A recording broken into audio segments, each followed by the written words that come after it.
Agora sim. Sim. Então, agora eu vou falar boa tarde oficialmente para todo mundo que está aqui conosco, acompanhando o nosso curso Literatura e Políticas. E uma boa tarde especial ao professor Miguel Rettenmeier, que muito prontamente e muito motivadamente se disponibilizou a estar aqui conosco nessa tarde no nosso curso. Tenho certeza que vai ser um bom momento que vamos passar juntos. O professor Miguel Rettenmeier é professor lá na Universidade de Passo Fundo, um especialista em leitura, em escrita, em arquivos, tanto da cultura impressa quanto da cultura digital. Então, acho que vai ser bem bacana ouvir o Miguel hoje. Espero que vocês possam aproveitar bem.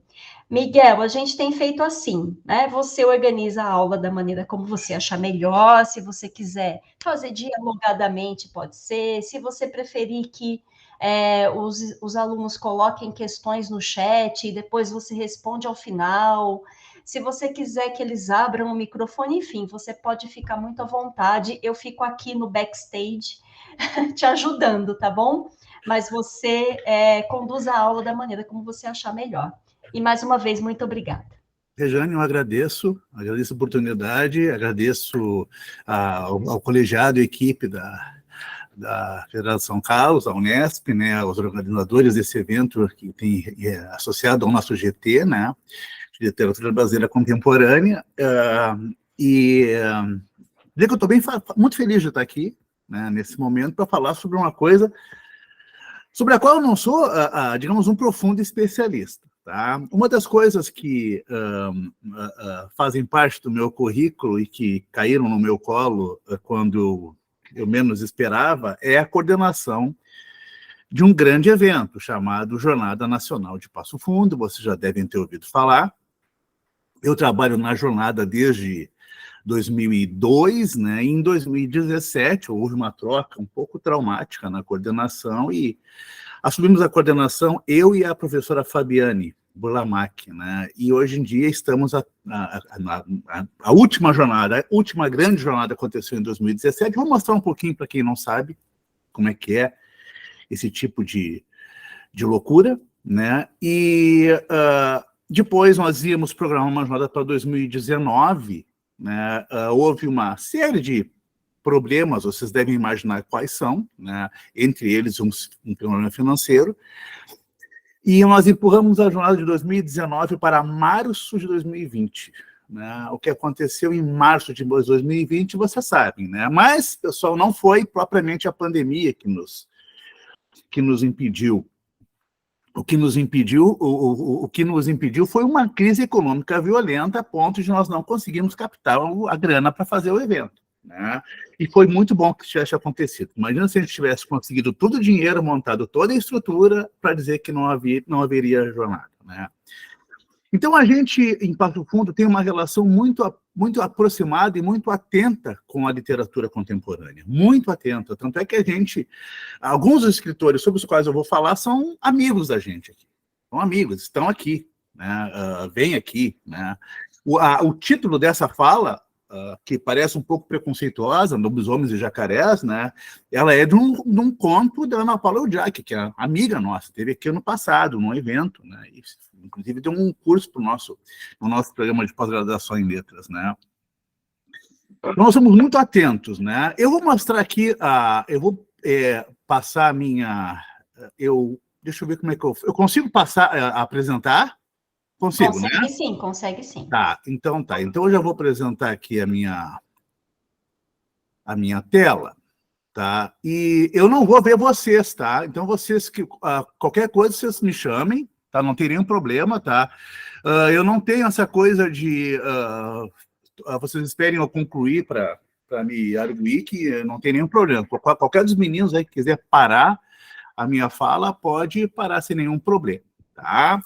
Bom, eu começo então com um contexto de uma autora que quase veio para a jornada, ela viria em 2019, né? Não houve a jornada, né? Mas sua obra tem circulado bastante entre os alunos do nosso programa, né? Do nosso programa de pós-graduação em letras, né? Ainda mais nesse livro dela, o último texto dela, de 2021, eu vou ter aqui, eu não lembro o nome agora, né? Acho que é o mundo duplicado, acho que é algo assim, né? Em que ela diz que é na literatura que se pode desconstruir o pensamento binário, que permeia toda a nossa cultura, o pensamento de isso ou aquilo. Se é homem ou mulher, hétero ou homossexual, bom ou mau, sujeito ou objeto, bandido ou mocinho, Deus ou diabo, o céu, o inferno, a salvação, o apocalipse. Quando o pensamento que apaga todas as demais possibilidades de aspecto, e não só isso, que fossiliza o sujeito num tempo único e devastador. Fossilizar o sujeito é uma expressão que a gente não vai poder esquecer durante essa minha fala, tá? Fossilizar o sujeito, tá? Porque é mais ou menos aquilo, é sobre isso que a gente vai conversar, e é sobre isso exatamente, contra isso exatamente que a literatura vai operar, principalmente aquilo que a gente vai chamar dessa literatura homerótica, e daqui a pouco eu vou explicar o porquê que eu vou utilizar esse conceito, não outro, tá? Pessoal, de onde eu venho é isso aqui, tá? É a jornada, tá? Opa, deu um... Acho que está saindo, só um pouquinho. Opa, vocês estão aí? Sim, mas a gente não... É um vídeo, Miguel? Não estamos vendo. Tá, só um pouquinho, deixa eu ver se eu consigo voltar. Parece que agora ia. Mas ele não está indo, ele está muito pesado. Acho que não está carregando. Não está carregando, tá? Que pena, né? Só um pouquinho, deixa eu dar uma esperadinha e de repente ele vai. Uhum. Se não, eu faço o seguinte, ó, eu faço diferente, eu opero nele mesmo. Só um pouquinho, deixa eu sair daqui. Eu quero mostrar para vocês isso aqui, tá? Tem um problema é muito material, tá, gente? Desculpa, tá? Eu tinha um pensamento Word. Mas eu posso operar aqui e mostrar para vocês o vídeo da jornada de cara aqui, tá? Que pena. Vê se eu entro aqui na minha... Estão na minha intimidade aqui, meninas, tá? Estamos. Mas não faz mal, tá? Eu não vou conseguir, gente. Pena que não vou conseguir operar com o vídeo da jornada. E eu mostrava mais ou menos como que a gente trabalha, né? Aqui, eu acho que tem um pedacinho aqui, tá? Um pedacinho aqui, tá? Vamos ver se vai dar. Tá? E aí eu vou pulando um pouquinho, tá? Ele é grande, eu vou 20 minutos, eu não vou, claro, botar todo ele, tá? Eu vou mostrar o... Eu confesso que, desde criança, tive uma espécie de fascinação inconsciente pela palavra. Aí eu passo fundo. Vocês estão conseguindo ver o vídeo? Sim, sim, sim. Aqui a estrutura sendo montada, tá? Eu vou correr um pouquinho. Envolvimento com as crianças, com o envolvimento dos leitores. Aí são as estações de leitura. Que tenha sensibilidade estética, que saiba ler arte. É essencial que as pessoas saibam. A gente vê os vídeos, a gente envelhece, né? Isso não é uma perfumaria, isso é uma constituição humana, subjetiva. A pessoa que não entende arte, ela comete uma série de outros Isso aí é a jornada em si, o encontro, né? De personagens históricos. Aí os homenageados, tá? Eu acho que eu vou conseguir botar o clipe para vocês. O clipe vai.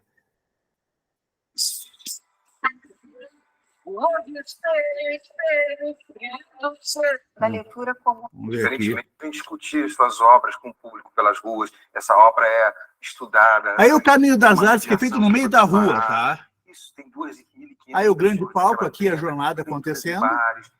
Aí os bares, foi muito legal fazer isso nos bares. Traz a comunidade para dentro da literatura. Só acontece aqui, pela experiência que eu tenho. E, para mim, foi a melhor manifestação literária que eu vi nesse país até hoje.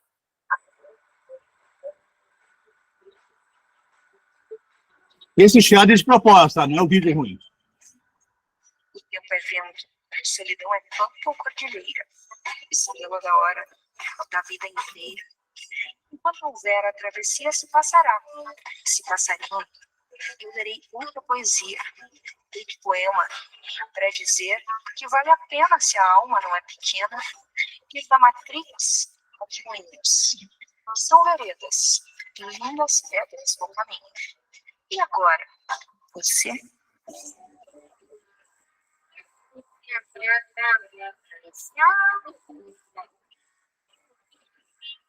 Eu vou pular, Juscelina Teva. Aí a Conceição Evaristo, Cíntia Moscovitch, vou falar sobre ela hoje.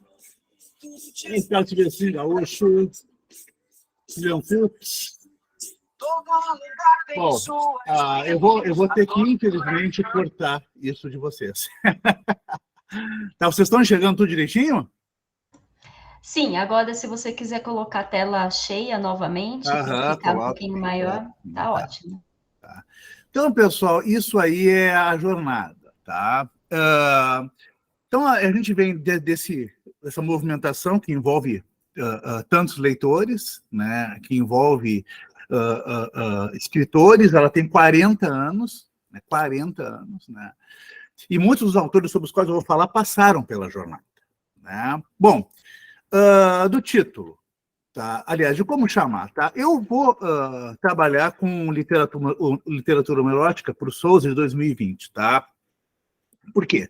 Porque a gente poderia até trabalhar com outro tipo de denominação, mas eu acho que para o nosso trabalho, né, para não nos exigir um sujeito pré-existente que possa falar sobre uma coisa, daqui a pouco eu explico melhor o que eu quero dizer, eu vou trabalhar com um tipo de texto que tem como foco o desejo homoerótico. Isso está em Souza, de 2020, é uma pesquisa chamada Literatura Homoerótica, né?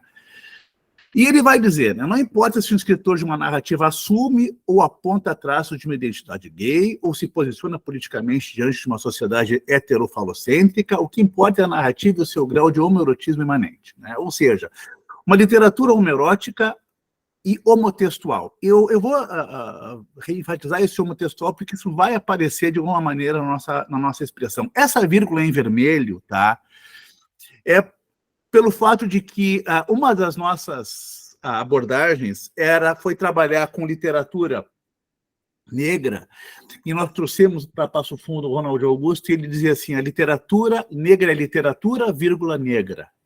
Isso quer dizer o seguinte: não é, a ênfase não está no segundo termo, não é só porque é negro, só, entre aspas, porque é negro, é porque a literatura é boa. E ele conta alguns casos de pessoas que diziam que a literatura negra só seria uma boa literatura quando ela fosse boa literatura. E todas as pessoas a quem ele perguntava, me cita 3 ou 4 escritores negros, as pessoas não sabiam sequer citar. Então, ele fala, o importante, o Rondo fala, o importante é a gente saber que essa literatura é boa literatura. No caso da literatura homoerótica, é uma literatura, uma boa literatura, e que pode nos falar muito sobre literatura, tá? Muito sobre literatura, tá? Bom, do título Lobisomem dos Jacarés, tá? Bom, para começar, do livro da Ana Paula Eudjaic, tá? Eu tenho todos esses livros digitalizados, tá? Eu me cocei para não fazer, quando a Juliana pediu, eu me cocei para não fazer um arquivo desses livros e passar para vocês. Só que se eu fizesse isso, eu me sentiria muito mal com os autores. Então, eu não mandei para vocês os livros digitalizados, tá? Na esperança que vocês se interessem pelos livros e os comprem, né? Porque os autores precisam que comprem os livros deles, né? Bom, e aí, pessoal, o título da fala, O Lobisomem do Jacaré, justamente está nesse conto do livro Faz 2 Semanas que Meu Amor e Outros Contos para Mulheres. A capa é bem alusiva, né? E o nome do texto é Literatura Fantástica Latino-Americana, uma mulher ou Mulher com Mulher da Jacaré, tá? Bom, para começar, Literatura Fantástica Latino-Americana já é uma brincadeira que ela faz, obviamente, com uma determinada linha literária, ou um subgênero que seja, né? Um tipo de textualidade literária, uma estética que nos colocou, digamos, no mapa, no sistema literário mundial como Latinoamérica, né? E tinha toda uma característica de contestação dos elementos lógicos racionais da Europa. Bom, mas não é isso que acontece nesse texto. Ela está desconstruindo a própria noção de literatura fantástica latino-americana e brincando com isso. Porque ela não propõe isso. Não existe uma literatura fantástica latino-americana. Existe um caso de 2 mulheres que se transformam em jacaré, né? E Por causa disso, né, elas se obrigam a fugir, né? Esse lentamente a pele delas foi se transformando na cobiçada pele de jacaré, né? E elas decidiram então se mudar no mesmo dia. Viajaram até entrar na bacia Amazonas, fizeram amizade com outros jacarés que tinham passado pela mesma experiência e com alguns lobisomens. Saíam juntos à noite, apesar do medo dos arpões certeiros lançados por homens interessados em aproveitar a valiosa pele de jacaré. Os lobisomens receavam caçadores metidos a justiceiros, cujos misteriosos prazeres estavam em se reunir sábado à noite, com o único fim de bater, xingar e humilhar os lobisomens que se encontravam indefesos e perdidos na floresta. Então, o título vem daí, desse conto, né, da Ana Paula Eljai, que não é um conto que tem uma linha irônica e cômica, óbvia, né? E eu não vou contar o fim para não dar spoiler. Aliás, isso é uma coisa que eu tenho que me cuidar muito. Antigamente, os alunos não davam tanta atenção para a questão de contar o fim. Hoje em dia, eles ficam furiosos. Então, eu não vou contar o fim das narrativas, nenhuma delas, tá? Eu prometo. Tá? Bom, aí, pessoal, aconteceu o seguinte, eu tenho um podcast, esse é o segundo, já tem mais de 50, chamado Lombada à Frente, tá? Eu vou mostrar para vocês o incidente que aconteceu no Lombada à Frente, porque justamente dialoga com o que aconteceu eventualmente depois, quando a Ana Paula veio ao Passo Fundo, porque eu fiz isso justamente, esse Lombada no ano passado, para divulgar o livro dela e também para divulgar um evento que ela veio. Eu quero saber se vocês vão ouvir, tá? Eu estou preocupado porque às vezes o Spotify faz umas coisinhas de direitos autorais, até parece que eu exijo isso, tá? Vamos ver. Vocês conseguem ouvir? Vamos ver. Consegue ouvir? Não. Já está tocando? Agora. Não, Miguel. Não dá para ouvir? Não. Então, eu vou fazer o seguinte, eu vou copiar, tá? E vou colocar no nosso Ótimo, no chat. no chat, e vocês ouvem aí, é um minutinho só, tá? Um minutinho e pouco, tá?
Vocês ouviram?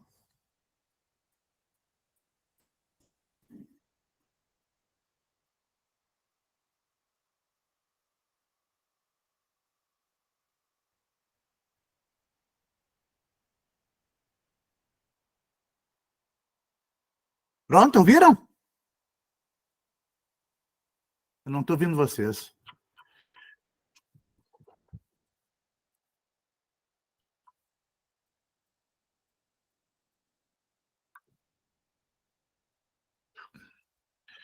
Ouviram?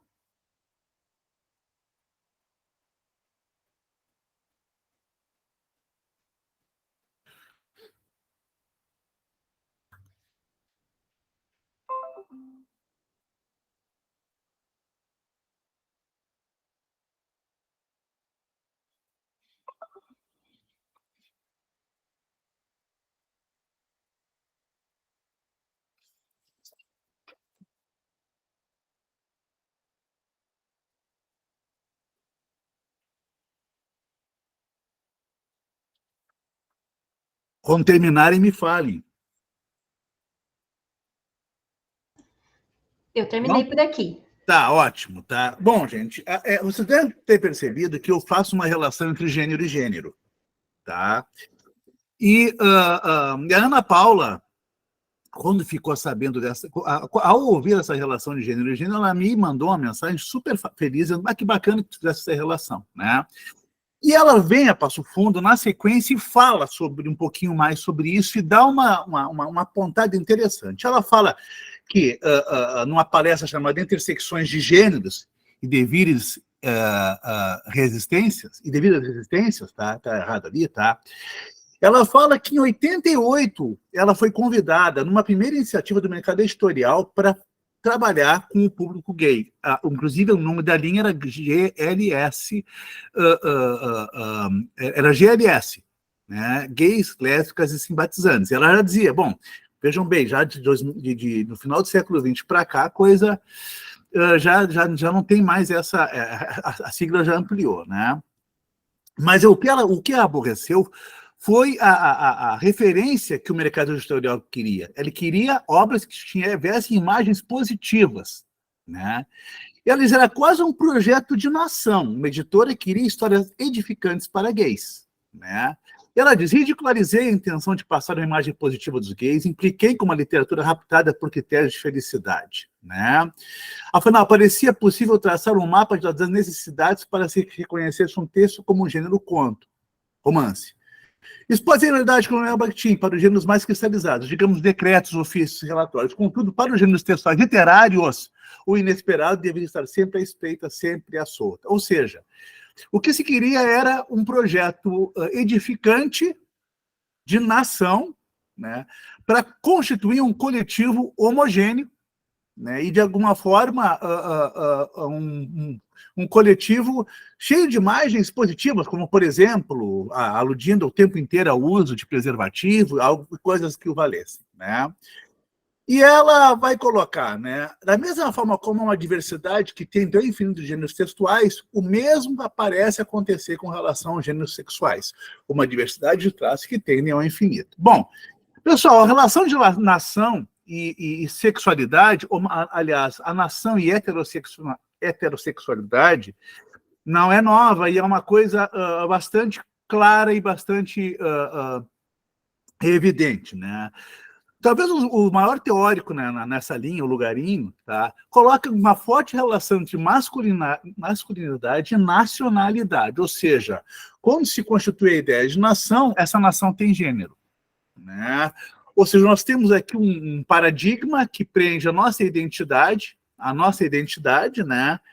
Aquilo que representam os indivíduos que devem pertencer a essa nacionalidade, reservando-se a exclusão àqueles que não estão nesses paradigmas, inclusive a mulher, né? Ou seja, existe um paradigma que exclui, né, do discurso identitário nacional algumas pessoas. Daí eu coloco esse sujeito aí, maravilhoso, tá? João Silvério Trevisan, a primeira obra da trilogia dele, da autobiografia dele, a primeira é Pai, a outra é Meu Irmão, Eu Mesmo, eu acho, né? Que saiu agora, eu ainda não li, saiu agora, faz alguns dias, né?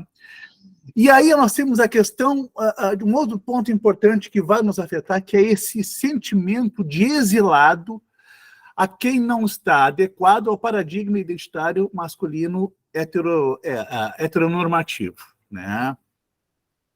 Aí ele coloca, né? Ele sempre se sentiu um exilado, né? E considera o Brasil um país enrustido por natureza. Eu acho maravilhoso isso, né? A começar pela política nacional. É um cara que foi batido pela esquerda e pela direita, e por cima e por baixo, em tudo que é lugar, tá? Né? E diz, nos países que eu morei, o que conheci, né, encontrei intelectuais mais provincianos do que no Brasil. Está no livro dele, na autobiografia dele, né?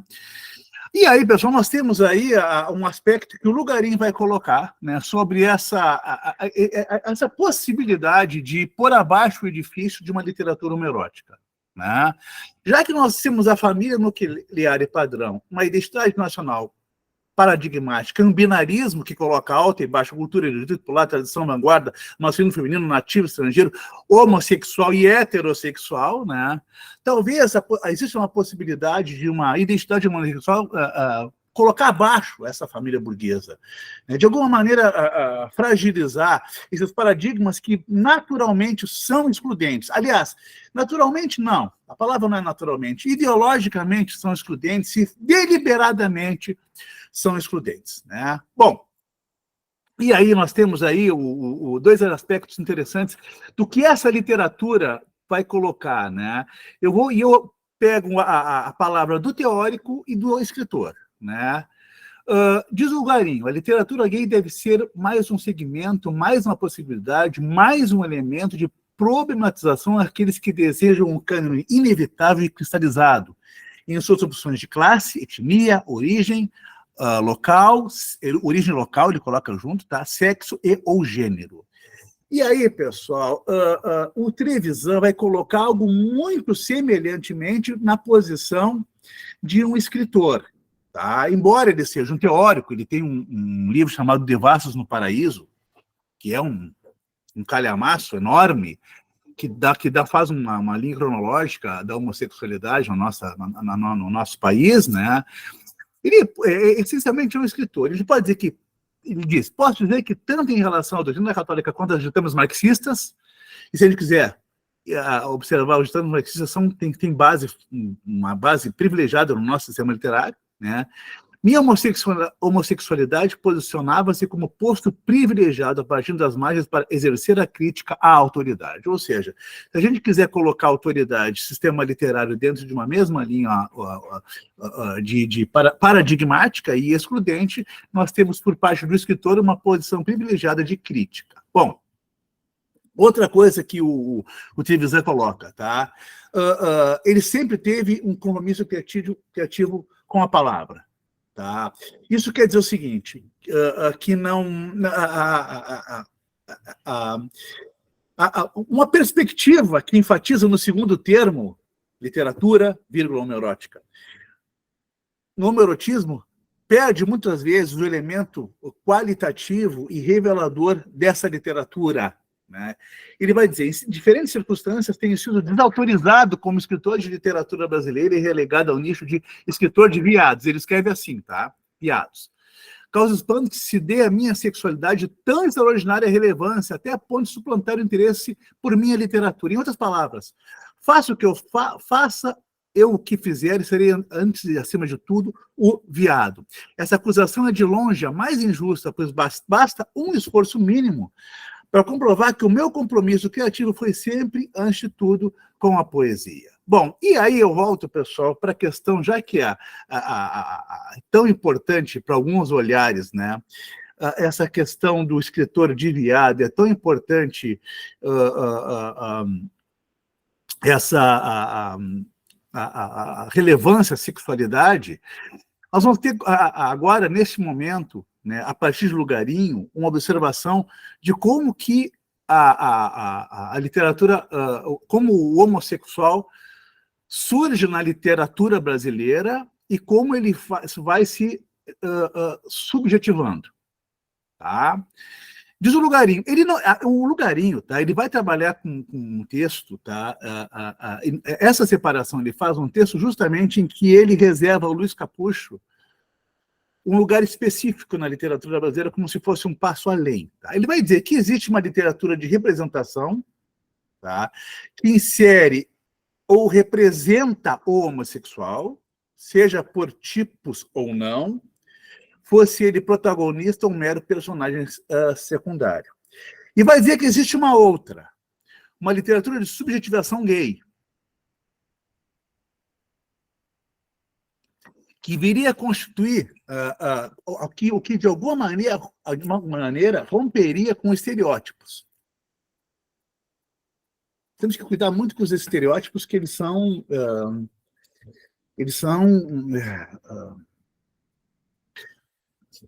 matrizes, né, gente, às quais nós submetemos, tá? Então, romperia com os estereótipos e contornaria de modo eficiente a identidade homossexual, configurando alguma forma de individualização e, por conseguinte, subjetivação ao homossexual. E aí ele dá dois exemplos mais evidentes na década de 80, o Caio Fernando Abreu e o Silviano Santiago. Os dois estiveram na jornada e eu quero falar um pouquinho sobre eles daqui a pouco, né? Ou seja, nós temos duas palavrinhas boas aí, pessoal. Representação e subjetivação vinculada à noção de sujeito, que é o nosso problema a partir de agora. Tá? A subjetivação, que é o nosso problema a partir de agora. Antes, pessoal, de entrar na Butler, eu tenho que fazer uma rápida observação no que ela coloca sobre a questão do sujeito, porque ela parte de Hegel, tá? E é uma teórica, seus primeiros movimentos são pensando na filosofia hegeliana, né? Para chegar ao final, a uma certa etapa do seu trabalho, dizendo que o sujeito é um construto performativo. Tá? O que é isso? O que significa? O sujeito não é, ele faz e se faz. Né? Se ele faz, ele se expressa. Se ele se expressa, ele tem em si um atributo discursivo. Ou seja, ele não é um sujeito, aquele sujeito hegeliano que é idêntico a si mesmo, que mesmo em processo, né, ele preexiste. Né? Para Butler, o sujeito não preexiste, ele é constituído. Ele é constituído por algumas orientações. Né? Ela fala, inclusive, eu não sei se é a Butler que fala, ou uma das teóricas que lê, que diz que esse sujeito hegeliano, esse viajante metafísico preexistente, né, que preexiste mesmo a constituição de si, né, ele é uma espécie de, eu adoro essa expressão, uma espécie de Mr. Magoo, que vai transitando dialeticamente meio às cegas até chegar a um ponto determinado. Né? Quase como se fosse esse sujeito universal fosse personagem de um romance de aprendizagem. E obviamente que ela vai contestar isso. Né? Ela vai dizer que esse sujeito é uma entidade, esse sujeito universal é uma entidade ficcional que é construída por uma matriz. E essa matriz anterior a ele, o articula em gênero, sexualidade e em sexo, em corpo. Né? Isso quer dizer o seguinte, né? O sujeito, o gênero, assim, durante algum tempo a gente trabalhava com uma distinção mais ou menos clara de gênero, sexualidade e sexo. Sexo é a parte corporal física, né? O gênero estaria dentro de uma dimensão sociocultural, política, e a sexualidade teria vínculo com o desejo. A Butler, ela primeiro ela separa isso, depois ela junta e diz: tudo é discurso. Tudo é discurso. E tudo é discurso constituinte desse sujeito. E esse sujeito que é feito, tá? que é efeito, desculpa, tá? que em si, ele em si não existe sem fazer. E o fazer dele é o que o faz. Né?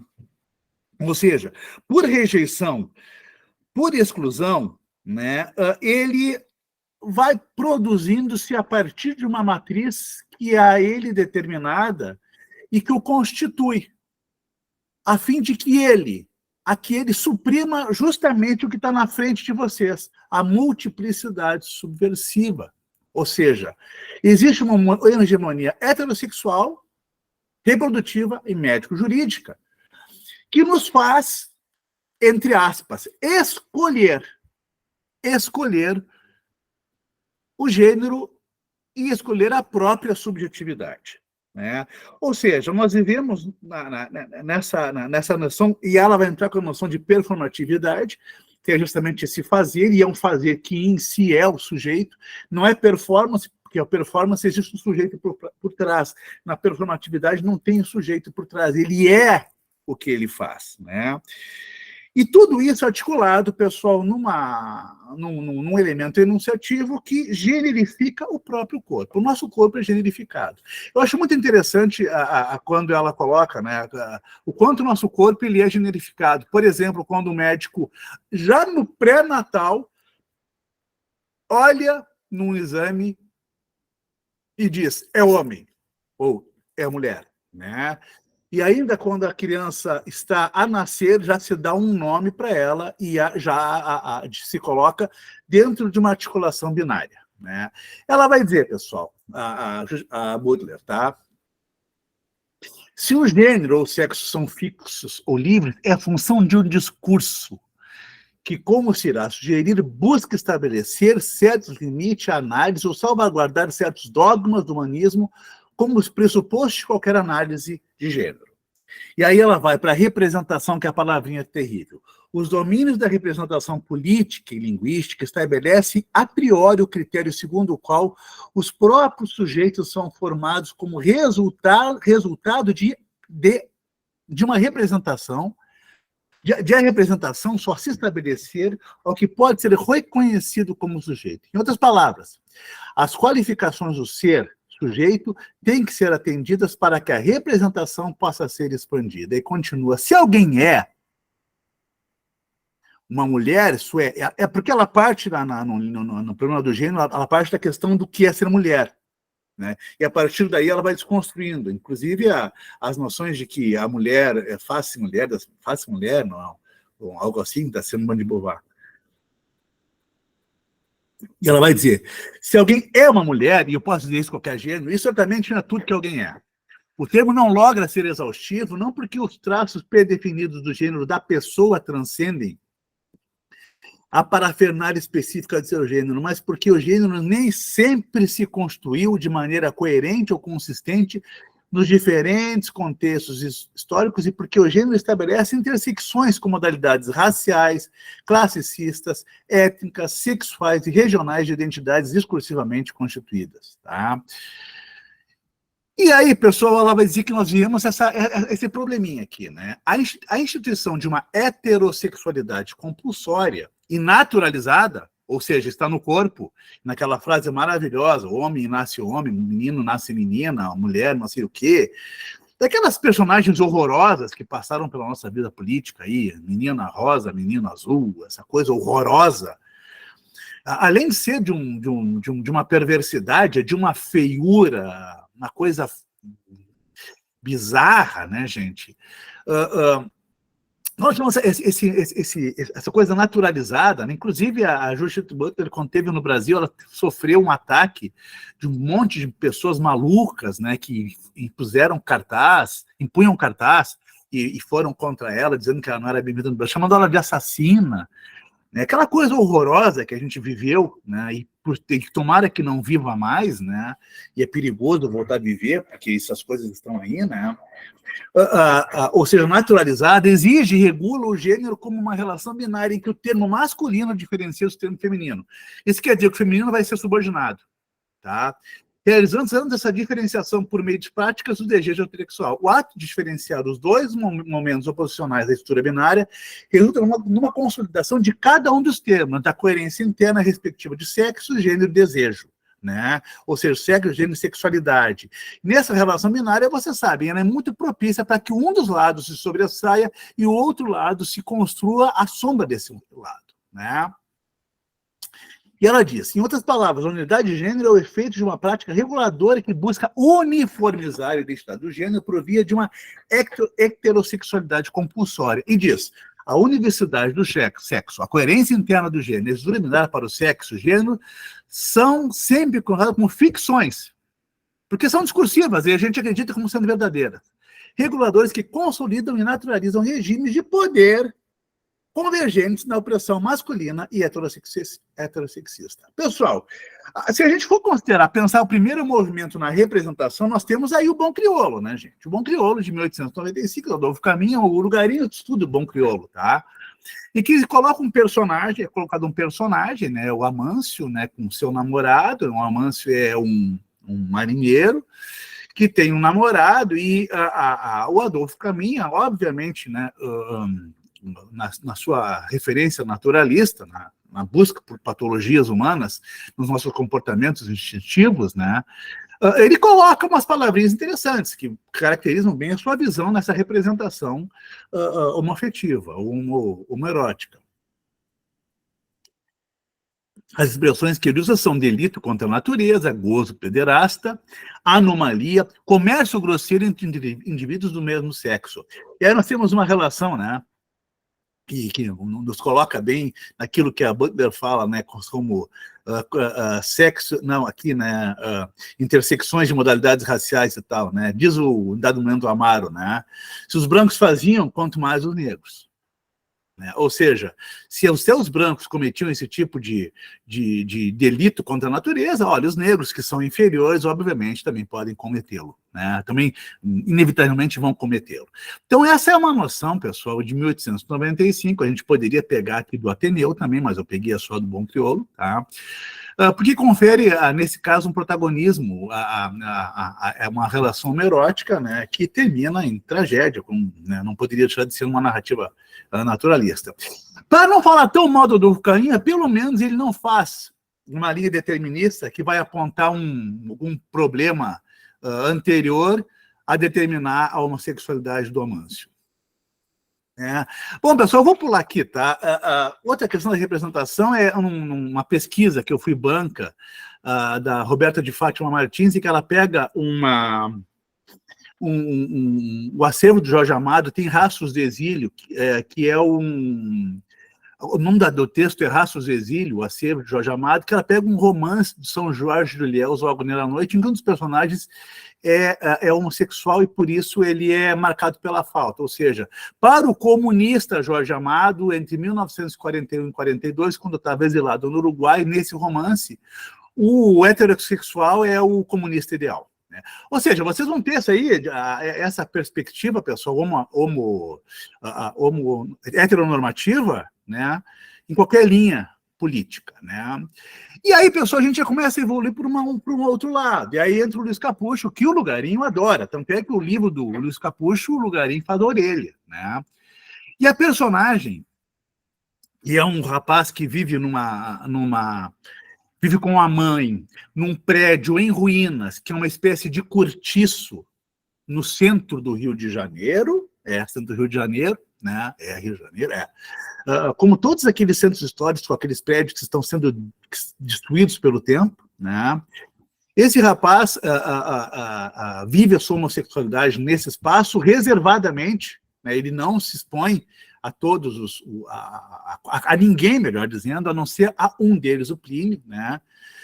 E eu aconselho muito a leitura de Rato, tá? E diz ele, para mim é complicado falar em alto, em baixo, em combate, em frente, em trás, em masculino, feminino, superior, inferior, situar as coisas em graus imaginários, porque incorro sempre na indecisão, se, por exemplo, estou dando para o Plínio. Não sei onde estou, não me localizo. Olha, os graus, as posições e as escolhas. A palavra escolha é boa porque a Butler vai falar em escolha. A gente escolhe. Não que uma escolha livre, mas uma escolha condicionada por matrizes. Eu coloquei, pessoal, a contracapa do livro Rato, porque eu adoro esse detalhe aqui, esse eu aqui, né? Esse sujeito aqui, né? Que é um subversivo, que subverte as noções, né, heteronormativas e não se coloca como um estereótipo meramente representável. Ele é um local discursivo que coloca o que está ao redor em crise. Ele coloca em crise. Bom, outro texto maravilhoso, que também nós temos esse eu internamente múltiplo, desculpe que eu faltou aspas aqui, é o texto Olhos d'Água, do livro Olhos d'Água, Lua Amanda, companheira mulher,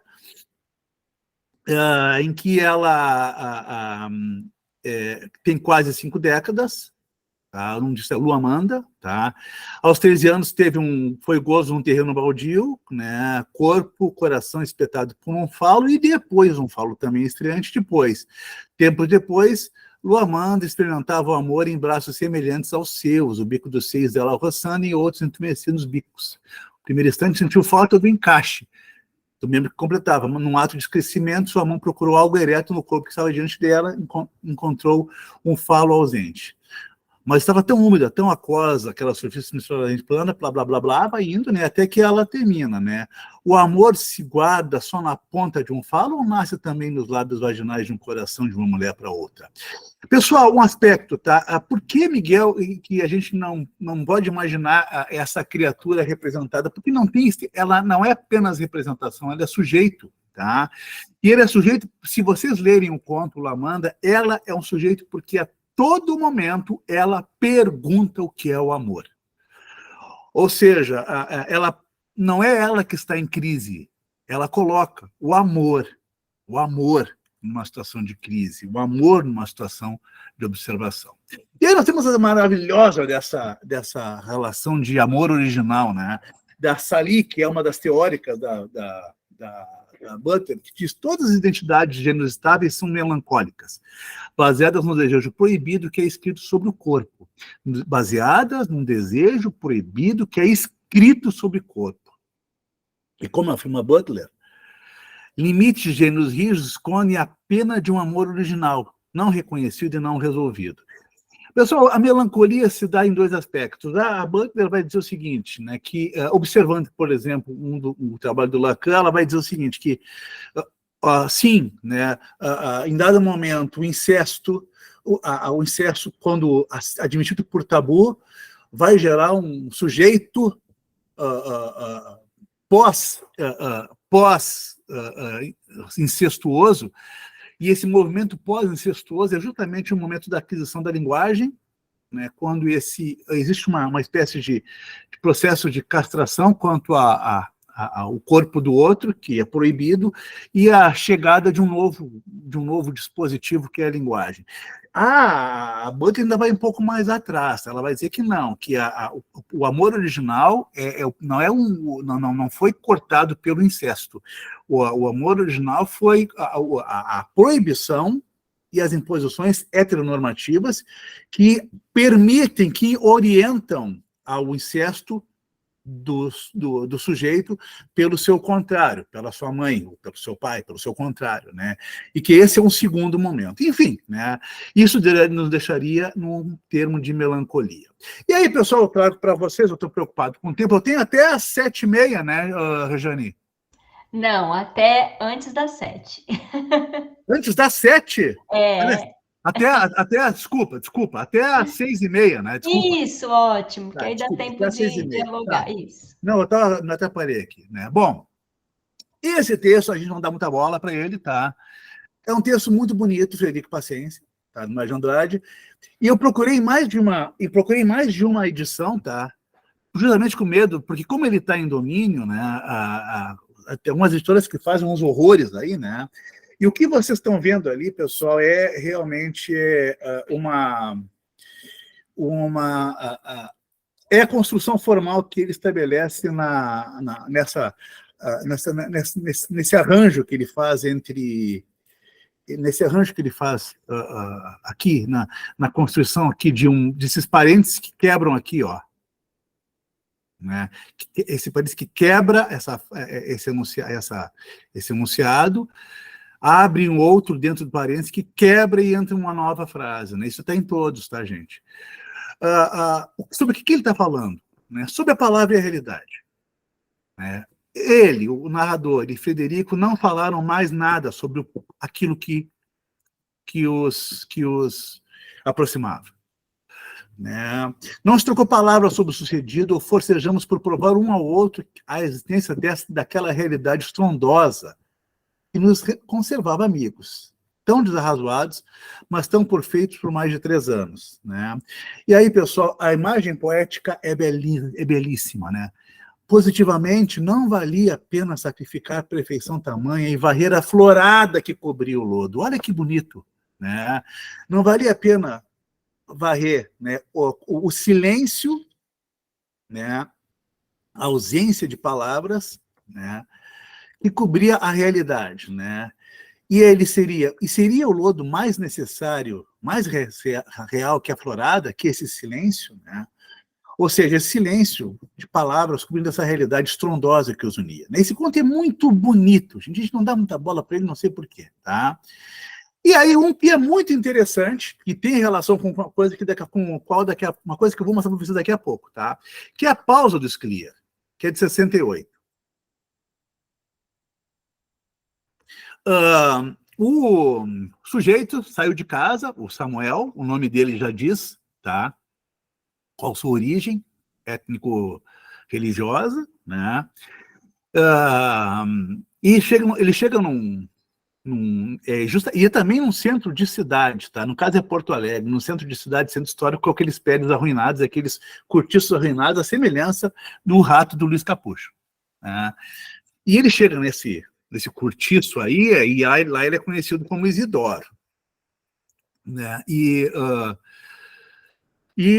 ele chega, já é reconhecido, né? O de sempre, o sujeito fala para ele, da recepção, ele sobe os quartos, né? Chega ofegante, né? Fecha a porta, né? É um aposento pequeno com cama de casal, com guarda-roupa de pinho, uma bacia cheia de água, ou seja, aqueles lugares muito, muito, muito heterotópicos, vamos chamar assim, né? Ele dorme, né? Em pouco dormia. Lá embaixo a cidade começava a mover, esses automóveis buzinando, os jornalistas gritando e aos sons longínquos. Um raio de sol filtrou-se pela cortina, estampou um círculo luminoso no chão carcomido. Samuel dormia, sonhava. Nu, corria por uma planície imensa, perseguido por um índio montado a cavalo. No quarto abafado ressoava o galope. No planalto da testa, nas colinas do ventre, no vale entre as pernas, corriam. Samuel mexia-se e resmungava. Às 2h30 da tarde, sentiu uma dor lancinante nas costas. Sentou-se na cama, os olhos esbugalhados. O índio acabara de trespassá-lo com a lança. Esvaindo-se em sangue, molhado de suor, Samuel tombou lentamente. Ouviu o apito noturno do vapor, depois silêncio. Às 7h, o despertador tocou. Samuel saltou da cama, correu para a bacia, levantou-se e saiu. Né? Aqui o Sclier, em 68, percebam um momento, né? Constrói uma imagem, né, num plano onírico de uma relação homossexual, né, que na realidade é uma óbvia alegoria de um construto, né, de sonho. Né? É um conto bem interessante, é um conto curto, está no Carnaval dos Animais. Tá? Bom, e aí vamos chegar ao Caio. O Caio esteve na jornada em 1985. Tá? Pessoal, a jornada de 85 está super consolidada. Em 83 ela teve aqui, a jornada teve... e ela começa em 81, tá? Como sul-rio-grandense, tá? Aí depois, em 83, o Josué Guimarães, que é o sujeito de quem eu cuido do arquivo, a Jane falou que eu sou do arquivo, sim, eu sou coordenador do acervo literário de Josué Guimarães, que foi o autor que, junto com a Tânia Resen, estabeleceu todo o trabalho da jornada a partir do início dos anos 80, né? Em 83, ele trouxe aqui, eu fico pensando em Passo Fundo, a cidade que era Passo Fundo em 83, e tinha Fernando Sabino, Tolara e Rezende, Milor Fernandes, Antônio Calado, né? Quer dizer, e depois essa sequência de autores importantes. Em 85 estava o Caio, recém-lançado, o Morangos Mofados, né? Ele fala sobre ficção dos anos 70.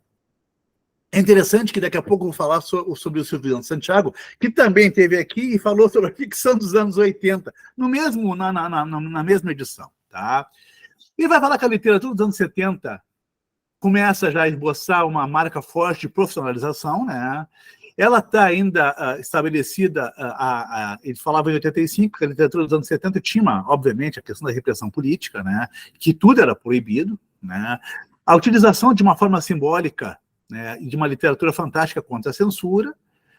Ele vai falar no boom da literatura brasileira de 75, do conto em revistas, na imprensa, vai falar de literatura marginal e não vai falar de literatura homoerótica, ou literatura gay, ou não vai falar, mas ele não se contém. E ao final da sua fala, ele diz assim: eu gostaria de citar uma frase do Caetano Veloso.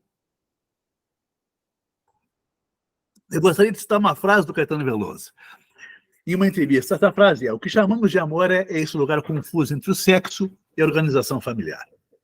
Bom, né, pessoal, é óbvio que ele não podia deixar de tocar nesse detalhe, né, mesmo que rapidamente. Pessoal, eu não posso deixar de comentar dois importantes contos do Caio, aqueles dois, né, que trata do amor de dois colegas de trabalho, que por fim eu vou ter que dar spoiler, são excluídos desse local de trabalho, né, para pessoas que, no final é muito bonito dizer assim, as pessoas ficaram sendo observados, eles indo embora, né? Ficaram sendo observados por pessoas que optaram, mais ou menos assim, que optaram por serem infelizes para sempre, né? E o Terça-feira Gorda que se passa no carnaval, numa terça-feira de carnaval, em que há a aproximação de dois sujeitos e a agressão contra esses dois sujeitos. Eu vou citar o Terça-feira Gorda porque o Terça-feira Gorda vai aparecer em mais 2 textos ainda hoje, nessa meia hora que nos resta, tá? Outro conto que eu acho essencial é um conto de 82, do Morangos Mofados, que é Eu, Tu, Ele. Que é um eu que fala para si mesmo sobre si mesmo. Vou repetir. É um eu que fala para si mesmo sobre si mesmo. Tá? E já que falávamos naqueles elementos que a Ana Paula colocou de multiplicidade de gêneros e orientações vinculadas à sexualidade, ao sexo, a multiplicidade de gêneros vinculados à textualidade, e as coisas não estão separadas umas das outras, né? Eu reparo aqui que o Caio faz, né, já nos anos 80, esse tipo de transformação genérica, né? Ou seja, ele propõe aqui uma espécie de oração. Tá? Eu escrevi qualquer coisa como uma oração, que me pareceu ridícula, né? Mas rezando papéis antigos, agora ela pulsa como se tivesse sido apunhalada e percebo como se tivesse sido escrita também para ti, o eu que fala para si, né? Para ele, né? E para mim, né? E aqui está a oração, né? Eu não estou esperando por esse homem, que não é só esse, mas todos e nenhum, como uma sede, do que nunca bebi sem forma de águas, apenas na estreiteza do aqui e agora, eu espero por ele, desde que nasci, não tem vírgula, tá, pessoal, é ruim de ler, né? E desde sempre soube que na hora de minha morte, misturando memórias e delírios, na hora de minha morte, bem em termos de oração, né? E antevisões um pouco antes, a última coisa que perguntarei seria mas onde está, mas onde esteve esse tempo todo que lanhei sem ti? Para me alegrar depois, quem sabe, talvez, enfim, desista, eu sorria lindo, sem dentes, sorria luminoso, e vai, né? Ou seja, um texto maravilhoso. Eu aconselho esse texto, Eu, Tu, Ele, para mim é o melhor do Caio, tá? E, não, melhor não, o melhor do texto dele é uma crônica chamada Pequenas Epifanias, que a gente não consegue ler sem não chorar, tá? Bom, o Silviano Santiago, lembram que o Lugarinho falou de 2 autores, Caio e Silviano? O Silviano também esteve aqui em Passo Fundo, e ele falou na ficção dos anos 80 e falou na ficção e no memorialismo. Pessoal, o Lugarinho fala que a partir dos anos 80 existe uma subjetivação na construção na construção do gay, uma subjetivação, né, nessa estética, né, nessa literatura. Tá? A partir dos anos 80. O Silviano Santiago é bem enfático nos anos 80, que é justamente o ano em que, voltam os exilados, e segundo aspecto, quando começam a chegar os estudos culturais no Brasil. Né? Ele diz, claro que tem texto autobiográfico que é anterior aos anos 80, mas memorialismo e autobiografia foram muito importantes exatamente nos finais da década de 60, com o regresso no Brasil dos exilados. Em mais de um tempo ele vai falar isso. Ele vai falar que esse é o momento em que o texto autobiográfico vem com a história dos vencidos. E daí ele vai dizer, né, isso a gente poderia... isso que ele falou em 85, né?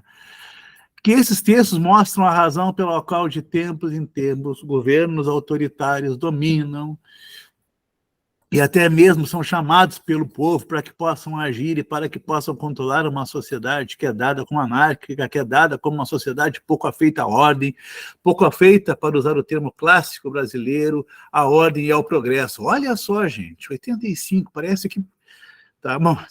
É importante, pois, não é apenas questionar o poder central, o importante também é questionar todos os movimentos da sociedade que impedem o pleno desabrochar do indivíduo, de uma pessoa, ou, se quisermos, colocar de um sujeito, né, que não necessariamente tem que se submeter a uma abordagem heteronormativa. O Jaime Ginsburg, que está na nossa bibliografia como desse curso, na Literatura e Políticas, tem um texto que eu acho canônico, de 2012, falando sobre o narrador da literatura contemporânea. né, essa literatura, ele fala de literatura contemporânea. Pessoal, só abrir uma porta para a minha filha canina, Camila. Tu não vai poder ficar saindo. Tá, desculpa, tá. Ele vai falar, né, gente? Só que ele vai falar do contemporâneo a partir da década de 60. Eu acho um pouco exagerado essa margem de tempo, mas também não. Tá, tudo bem, né? Ele vai dizer que essa literatura tem novas perspectivas de análise e interpretação, né?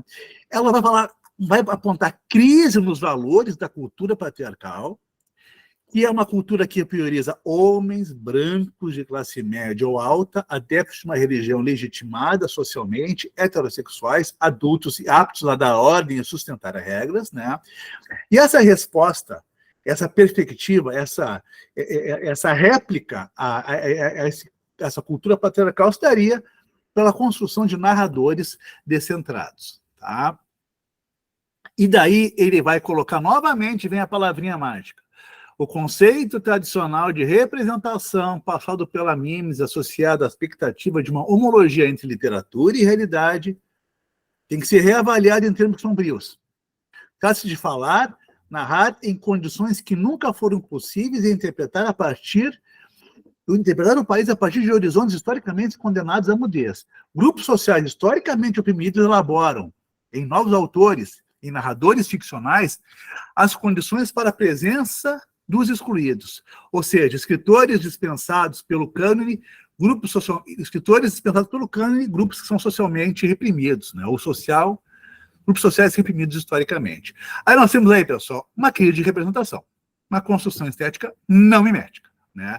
E se quisermos bem, né, para pensar bem, uma construção estética não mimética que opta pela reelaboração do que se entende por sujeito, né? Ele vai colocar a necessidade. Só vou acender a luz aqui, que está escurecendo aqui. Pronto. Ele vai colocar o estudo do narrador associado ou articulado a elementos dissociativos, a construções fragmentárias. Vocês viram ali a construção fragmentária do Caio, né?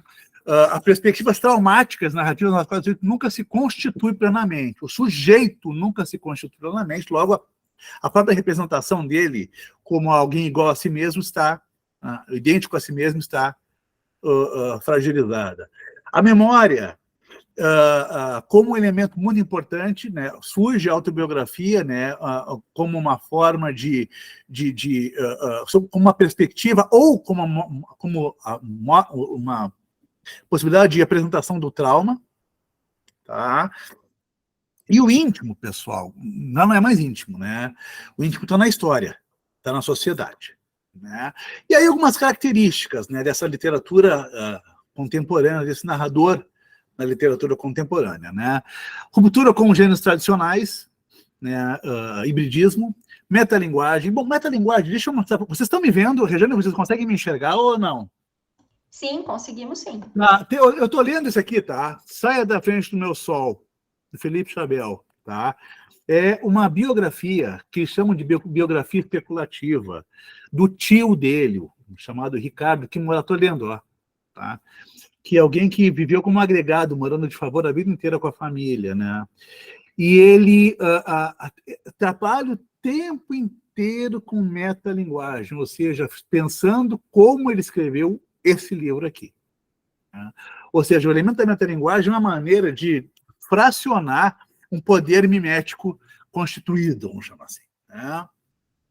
Bom, pontos de vista improváveis, vozes dissociativas, há um limiar entre o literário e o não literário, há um trabalho com temas pouco frequentes na tradição e uma desestabilização do nacional. Ó, isso tem que ser mesmo, né? Já que a gente viu como é que o nacional né? Com novos meios de circulação literária, ou seja, uma conexão entre temas e formas. Trabalhar temas e trabalhar formas é o que a gente está fazendo neste momento, né? Eu vou pular essa parte aqui, tá? Que é mais ou menos o que eu coloquei antes, né? E vou entrar em um livro do ano 2000, Duas Iguais, da Cíntia Moscovitch. Aqui, pessoal, vocês estão vendo ela falando né, na jornada 40 anos, quando no meio da pandemia nós fizemos uma, entre aspas, jornada em homenagem aos 40 anos da jornada, 2021, a jornada começou, como eu falei, em 1981, e aqui a Cíntia, autora do Duas Iguais, estabelecendo aqui uma obra do amor entre duas mulheres, a Clara e a Ana. Um texto maravilhoso, tá? E o texto começa anunciando-se como algo, uma história que é inenarrável, né? Ou seja, está fracionado o poder da mímese, né? Eles têm sido assim desde o princípio. A história de meus dias, a história de minha vida, cada história que posso contar guarda em si uma outra história inenarrável, um tormento, porque tem esperança que faça sentido as palavras e sentenças que vou justapor, preto no branco, na trama visível. Mesmo que para mim escape o nexo da história, né? E diz, as palavras e as sentenças dessa forma, no máximo, podem flutuar acima do que eu quero ou do que eu pretendi dizer. Eu queria contar uma história de amor, e é uma história de amor, voltando ao Samuel da pausa, Moisés Clear, entre uma menina, tradição judaica, e uma outra menina de não tradição judaica. Então nós temos aí, pessoal, mais um elemento apontado na direção desses universos binários, né? Nesse caso, ser ou não ser atuante em determinado segmento religioso, né? E mais, não é só seguir os padrões, né? É seguir os pressupostos de dois grupos culturais distintos que se combinam justamente naquilo que que pode ser considerado uma abominação, um teva, né? Um teva, que está no Torá, né? Ao final, pessoal, durante vários... Bom, eu não vou contar, essa eu não vou dar o final, tá? Mas ao final existe um evento, existe uma subjetividade, mas não existe propriamente a narrativa do evento, como se a subjetividade em si, de alguma maneira, fosse incapaz de narrar o evento, né? Da mesma maneira como ambas são incapazes, em várias vezes, de repetir as três palavras, que, como o nome de Deus, ninguém deve pronunciar. As três palavras, né? Repetir as três palavras. Ao final do texto, uma delas diz, sem pudor, o cântico escandaloso e eterno das três palavras consagradas. Aquela, junto com o nome de Deus, eram a essência do mistério. Levaram, né? As três palavras, vocês podem imaginar quais são, eu não vou dizer para não estragar, tá? E aí nós temos o eu diluído, tá? Do Noel, né? Que é um autor que vai para a Inglaterra, convite, em Londres, tá? Lá ele passa a transformar-se, ele vai esquecendo todo o seu passado, né? A língua nova para ele é uma alternativa, né? Porque a língua velha não tem, já de alguma maneira não lhe é base, né? Ao mesmo tempo que esse sujeito vai se readequando, exilado, solitário em Londres, uma Londres que é um labirinto, o sujeito que o recebe é um anfitrião que não tem nome, é o cara inglês, né? Ele transita pela rua, ele se perde, ele é agredido, né? Ao mesmo tempo ele vai, como escritor que tem que dar palestras, ele vai cada vez mais tendo menos o que falar, né? Ele chega e diz assim, eu saí da palestra entre envergonhado e inseguro, acho que é isso que ele fala, né? E aí ele fala na terça-feira gorda, né? Terça-feira gorda, né? Que é um momento em que ele está, de alguma maneira, perdido entre ser vários, né? Tinha vindo a Londres para ser vários. Um homem que, ao responder a inquisição da autoridade, não tivesse documentos, nem língua, nem memória. Ele está perdendo a língua, perdendo a memória, né? Daí diz, eu enfiara ele mesmo, né, no buraco da memória. Passava o dedo pelo perna-rala e cantava certa marcinha de carnaval. Não era o caso da minha terça-feira gorda, né? Eu era um prisioneiro dentro da cela. né? Ou seja, eu era tão sozinho quanto um homem que vaga por entre uma floresta imprecisa. E, ao final, ele vai para Liverpool, né, e vai trabalhar numa universidade, e ele começa a pensar em formar um departamento de silêncio, né?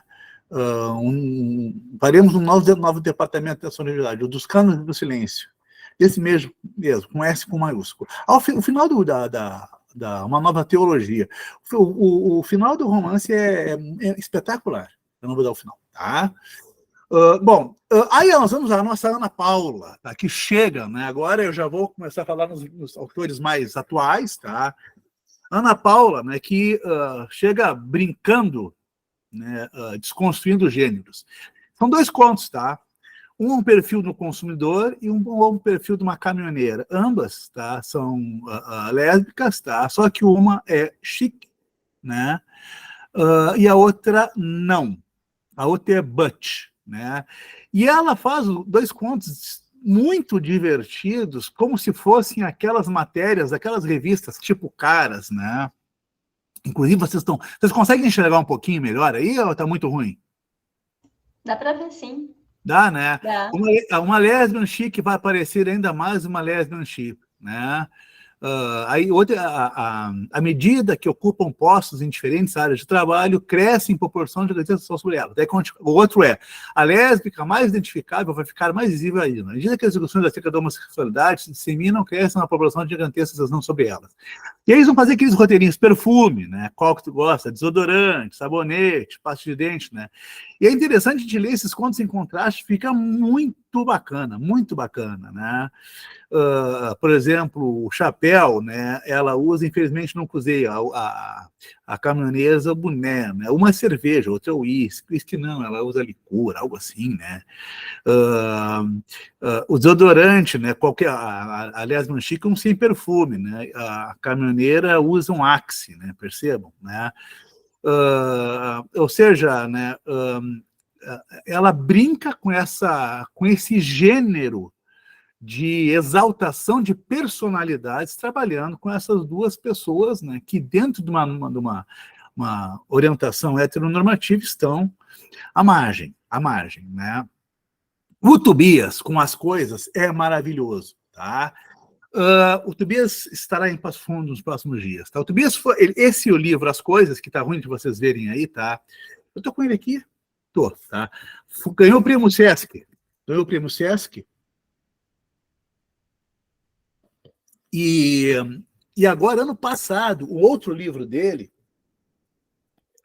que é Visão Noturna, foi o livro do ano, Prêmio Açorianos, em Porto Alegre, né? Gente, aconselho, são 3 contos maravilhosos. Não, 4 contos maravilhosos, tá? As coisas, tá?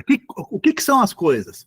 O Tobias pega, num dicionário de internet,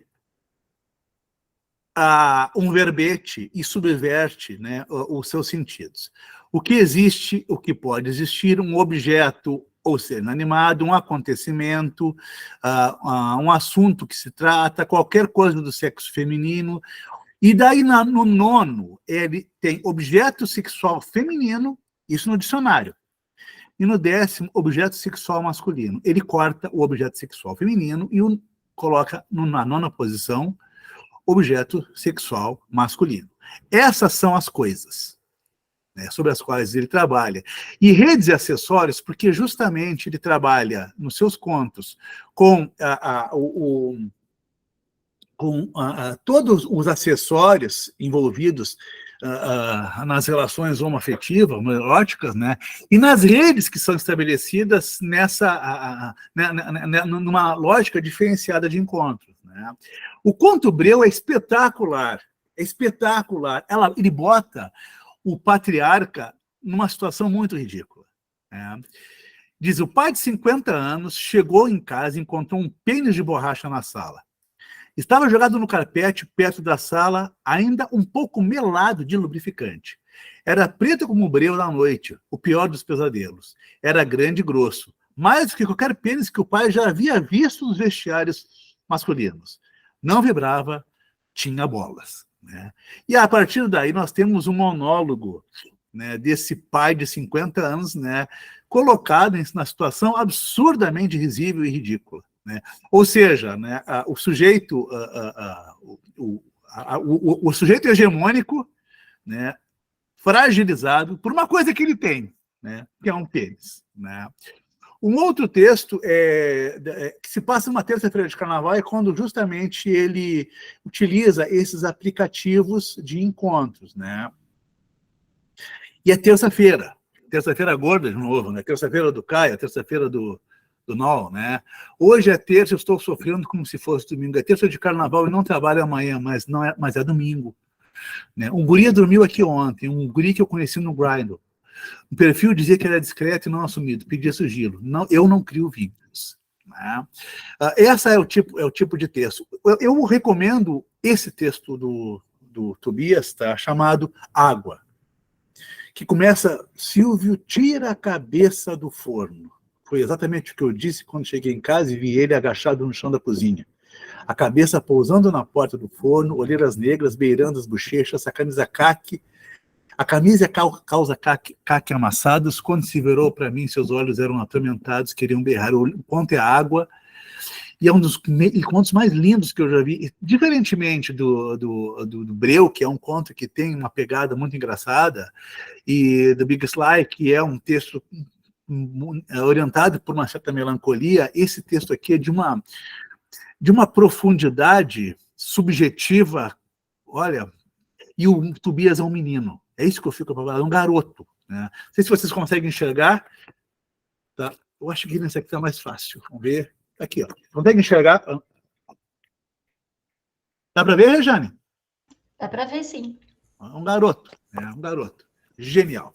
Tá? Bom, nós temos também a Natália, né, que traz Amora, né, em que ela fala 39 vezes a palavra estranha na obra, né? Tem três contos interessantes, né? Ser estranha é ser virgem. Toda mulher já foi estranha, toda mulher nasce estranha, né? Fala sobre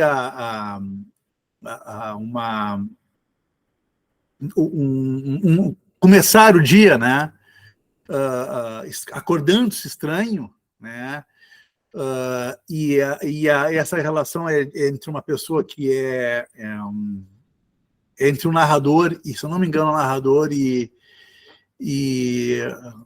é uma mulher, não, é uma mulher, né, que se acorda estranha por saber, imaginar-se estranha com relação aos gitanes. Tem um conto que é Instinto Selvagem, mas eu vou pular porque a gente está com pouco tempo, que é a parte final, tá? Que é quando a Natália resolve fazer textos muito curtos, e quase, o nome desse conto é Paloma Vidal. Não, é aqui, ó, tá?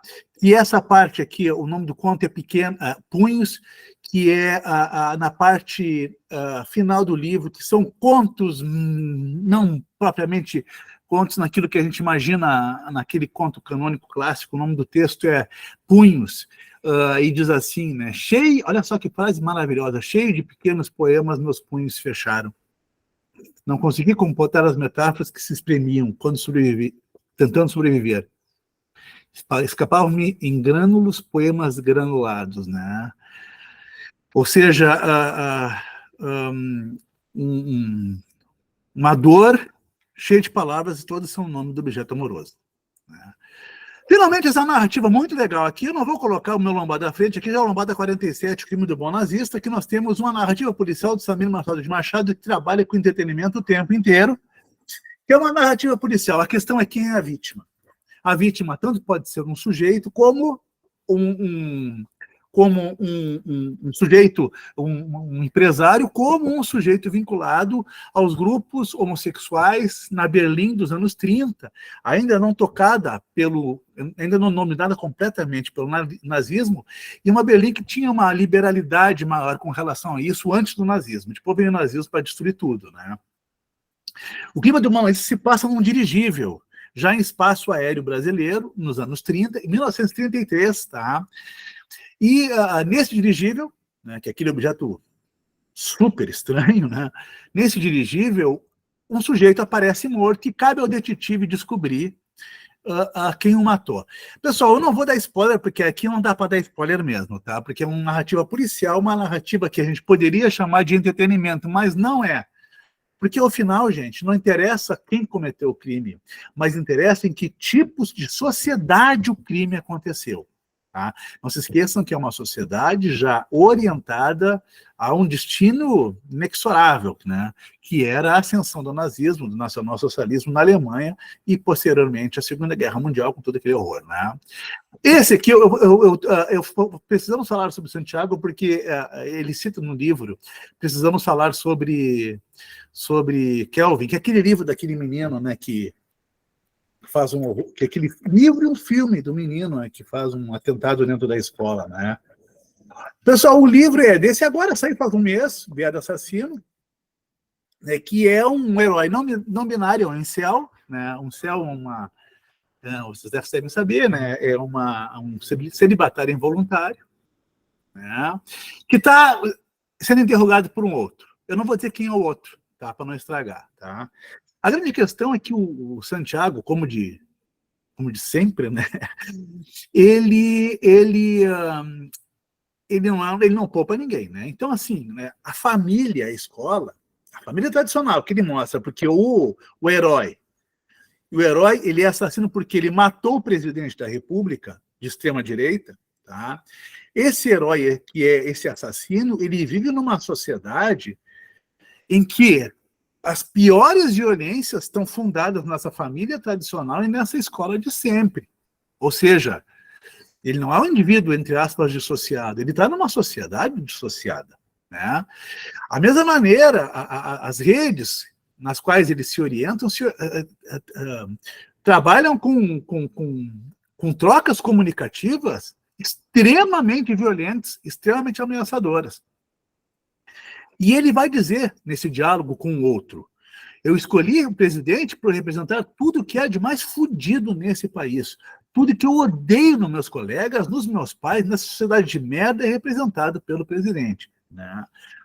Por isso que precisamos falar sobre o Santiago, porque em dado momento eles falam sobre o filme. Né? Finalmente, esse livro aqui que me parece abrir uma nova página, né, no mercado editorial, né, que é o marketing do amor. Tá?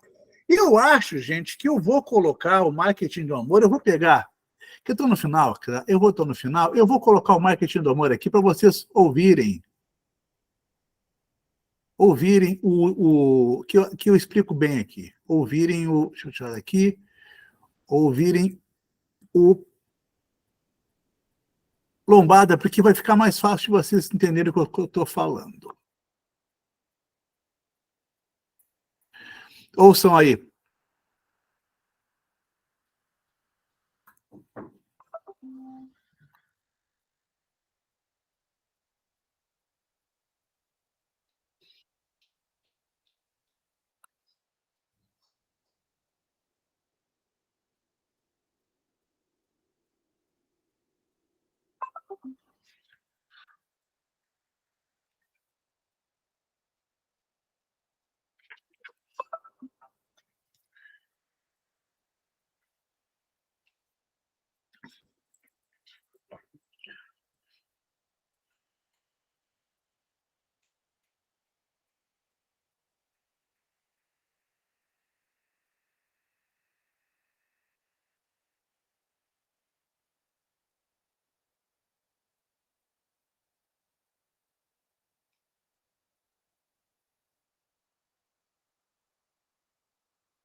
Terminaram?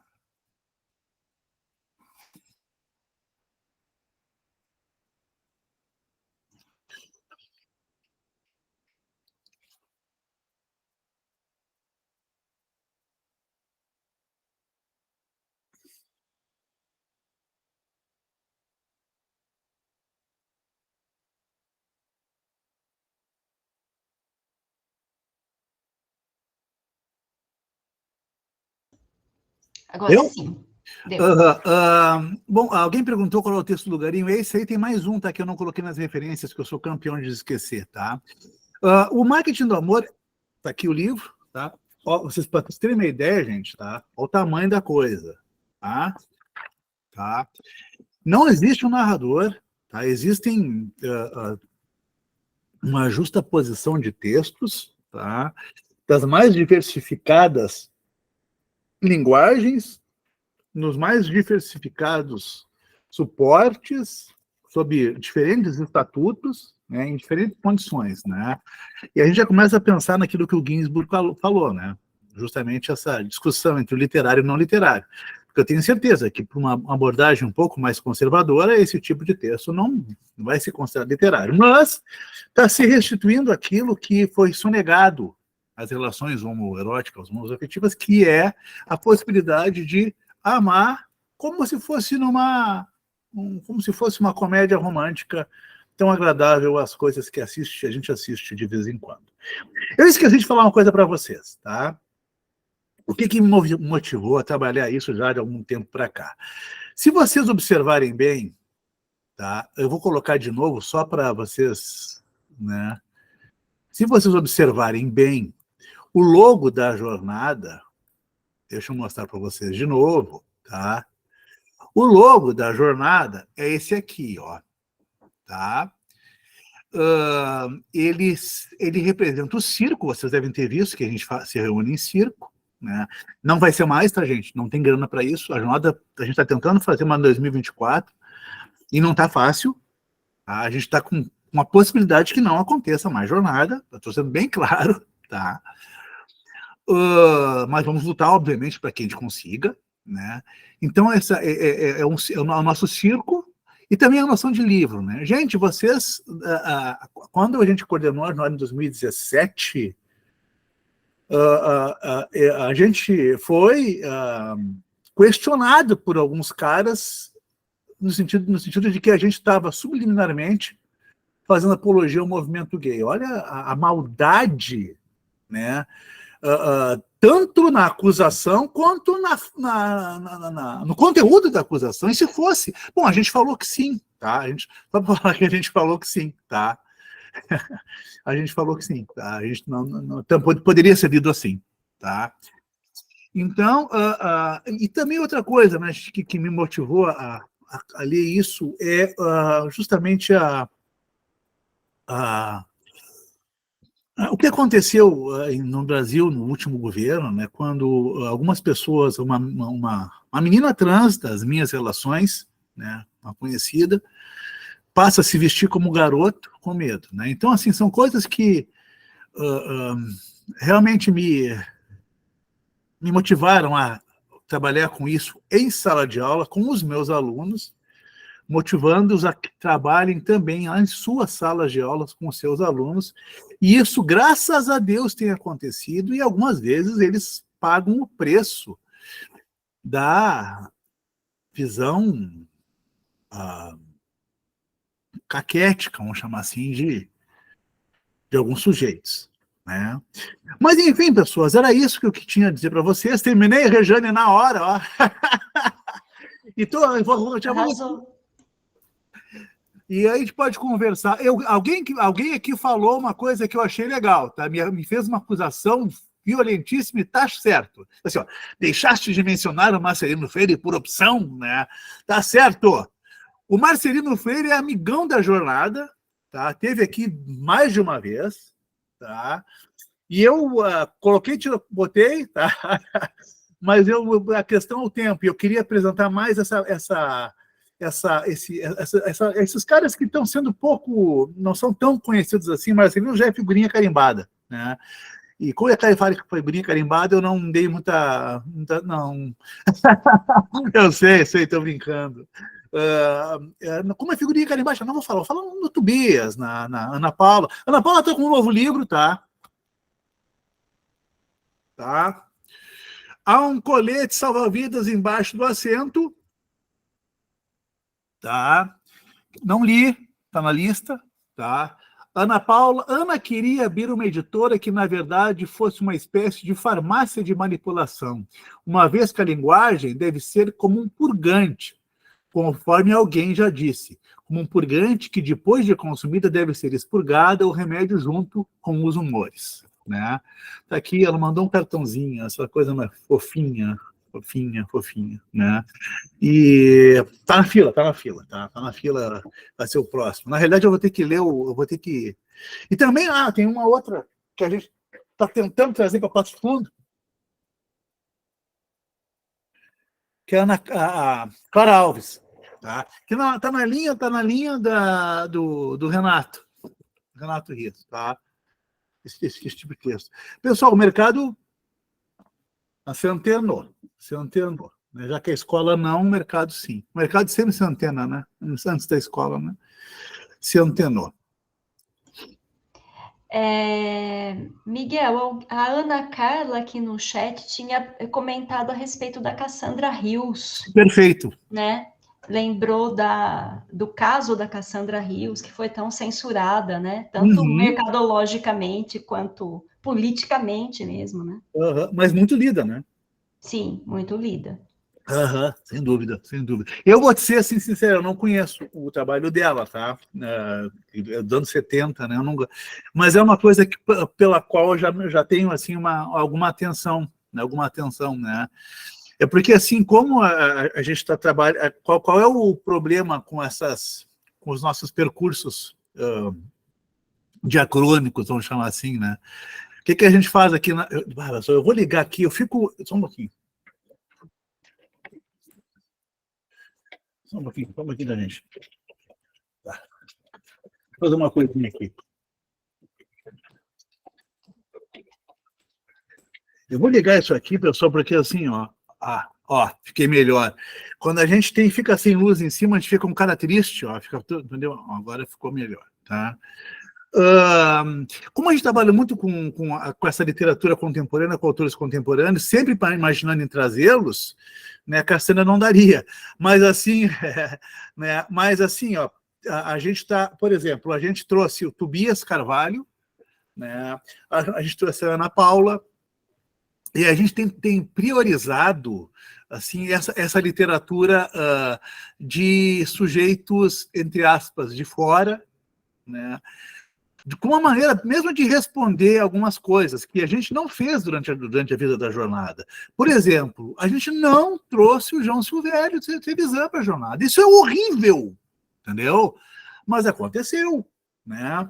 Claro que isso era um outro contexto, né, gente? Era um outro momento e tal, mas a gente, por acaso, a gente não trouxe, né?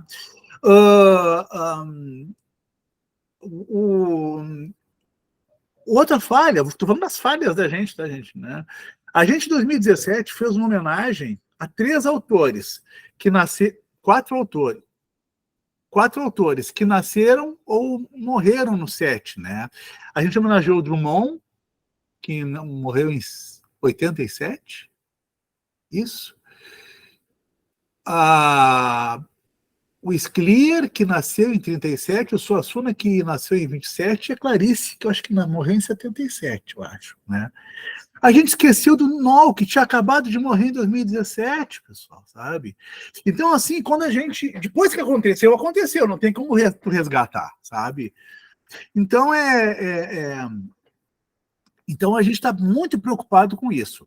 A gente trouxe na última jornada a Conceição Evaristo, e ela falou uma coisa espetacular, que eu acho que aquela frase dela dava para fechar a jornada e ir embora. Né? Depois que a gente apresentou e enalteceu a Conceição Evaristo, porque a noite dela, né, estourou a lotação, né, do circo. Depois que a gente enalteceu, a anfitriã falou todas as conquistas dela, a primeira coisa que ela fala é espetacular, isso aqui, muito obrigado pelas considerações, mas eu não sou exemplo, eu sou exceção. Né? Então, a gente está muito preocupado com isso nesse momento. Né? Então, a gente está trabalhando com a Feira do Livro com alguns autores assim também. Né? E a próxima jornada estamos pretendendo fazer isso, sim, com bastante ênfase, né? A gente está se reunindo, pensando no projeto, vai ser um projeto de um ano, não vai ser uma jornada evento, vai ser uma jornada de um ano assim, no duro, porque uma coisa que você pode perceber é que a gente envolve muito comunidade, escola, né? E a gente levou a jornada para dentro das comunidades em 2017, foi muito bacana. Eu estou falando demais, ô Rejane? Não, vocês me interrompam, porque depois que eu boto uma quarta, eu fui, né? A gente levou para as comunidades, pessoal, e foram muito bacana. Primeiro ingresso numa comunidade, uma desconfiança. O segundo ingresso, os caras começaram a lavar as calçadas para receber a estrutura da jornada. Foi uma coisa comovente, foi comovente, né? Eram as estações de leitura. Eu posso botar o link para vocês, se vocês quiserem ver as fotos. Ah, bacana. Até vou fazer o seguinte, ó, eu vou botar o link.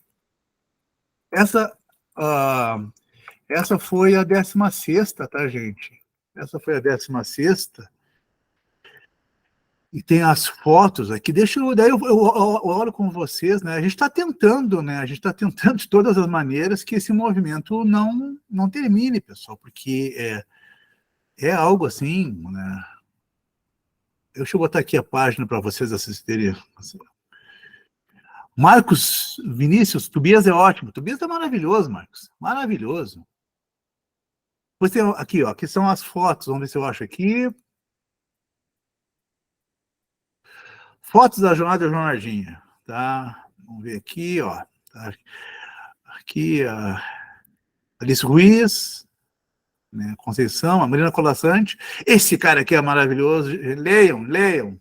Tá? Federico Andazzi, né? Aqui o nosso show aí que tentou. Aqui é o show de abertura, que foi um negócio grande. Aqui os 4 homenageados que eu falei para vocês, ó. Aqui o show de abertura. Aqui como uma homenagem a. Vocês não têm que perceber o que a gente sofreu de algumas comunidades religiosas por estarmos trabalhando com imagens sacras e por ser uma negra. Tá?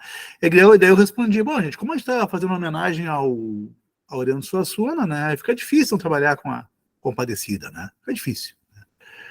É que a jornada, né, com todo o seu aparato, a gente não vai conseguir fazer isso de novo em 2024. Não tem grana para tanto, não tem, tá?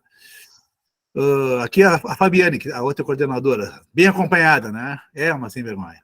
Né? Aqui eu, ó. Né? Aqui uma performance, né? Eu queria pegar aqui a sessão de autógrafo da criançada, aqui é o filho da Laerte, o Coutinho. Né? Queria pegar tirando uma foto, o que tem a ver? Aqui é o reitor, aquelas fotos, né? Aqui é o atual prefeito. Né? Aqui, ó, Ai, me deu um branco, gente, o cara é multipremiado, ai... Ah, meu Deus do céu, gente. Eu vou ver. Aqui é a Edson Gabriel Garcia, no meio da jornadinha. Onde aqui? Mas eu quero pegar na comunidade, tá? Ó, aqui nos bares, aqui era mais legal. Aqui é eu, aqui. Estão conhecendo esse cara aqui? Vocês conhecem, hein? Chico Santa Cruz.